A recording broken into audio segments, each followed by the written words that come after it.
Ever wonder what created these caves? Did nature build it over time?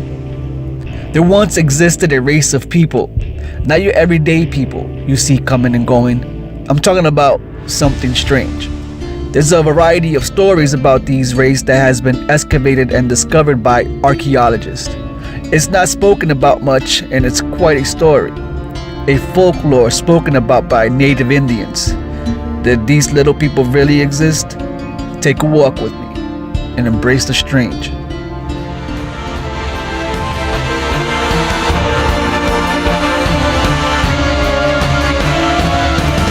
Something Strange TV. Something strange about the little people.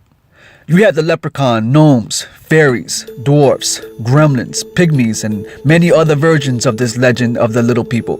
Native Indians have their version. One of those legends are sightings of these little people who lived in the woods. They were often described as hairy-faced dwarfs, and petroglyph illustrations showed them having horns in their head traveling in groups.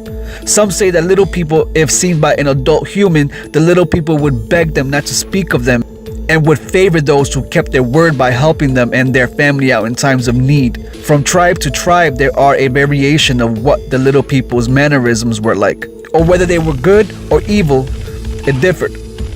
Choctaw natives believed in the little people and called them the Kwanokasha. The natives were generally quite afraid of these little people. There was a legend that told of the Kwanokasha carrying away little boys to the caves in order to test their spirit.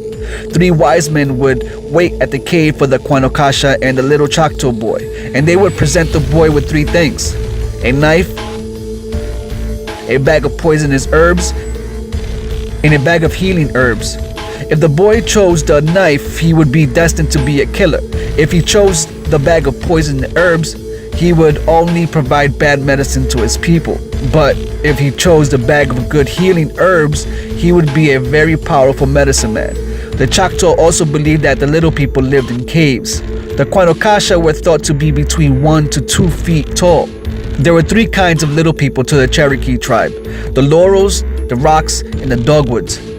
The rock people were the malicious ones, stealing children and wreaking havoc because they felt that their territory had been invaded. The laurel people were friendly, but also mischievous, and liked to play tricks on people, the bigger people.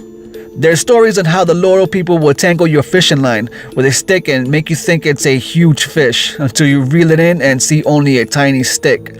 They want to make you laugh and keep you young at heart, just as they are.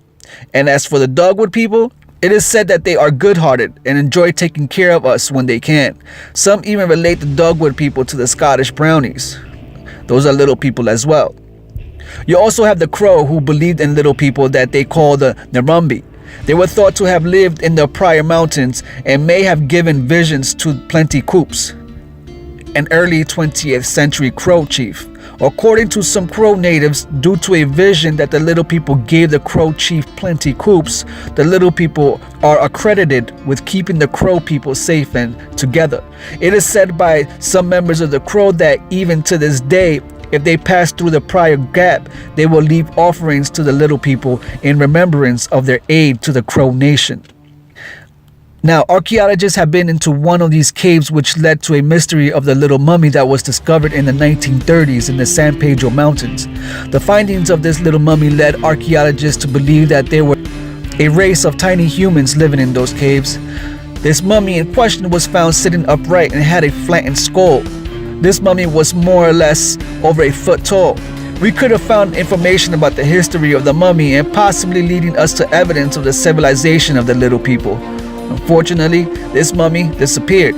Most scientists who have studied this image say that it's simply a mummy of an anencephaly fetus. But if that were true, what would a fetus do with a set of fully grown adult teeth? Were these dwarfs or leprechauns? There's people speaking of their share of little people sightings.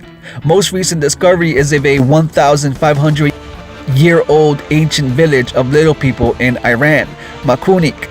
a village with Neolithic architecture and tunnels visually describing itself to ancient history of this place.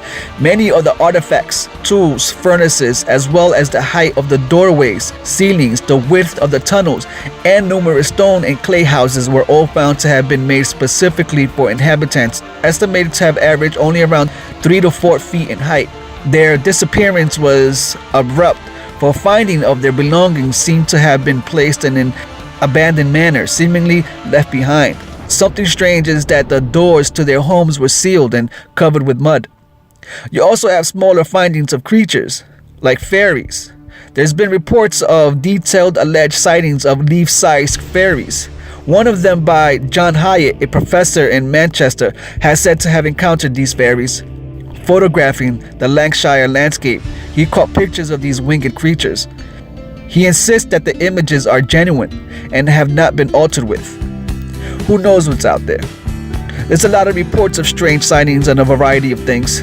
Not all of them are real, but out of all of so many, how do we distinguish the real from the fakes? I'm not one to believe everything I hear or see out there, but I never doubt anything.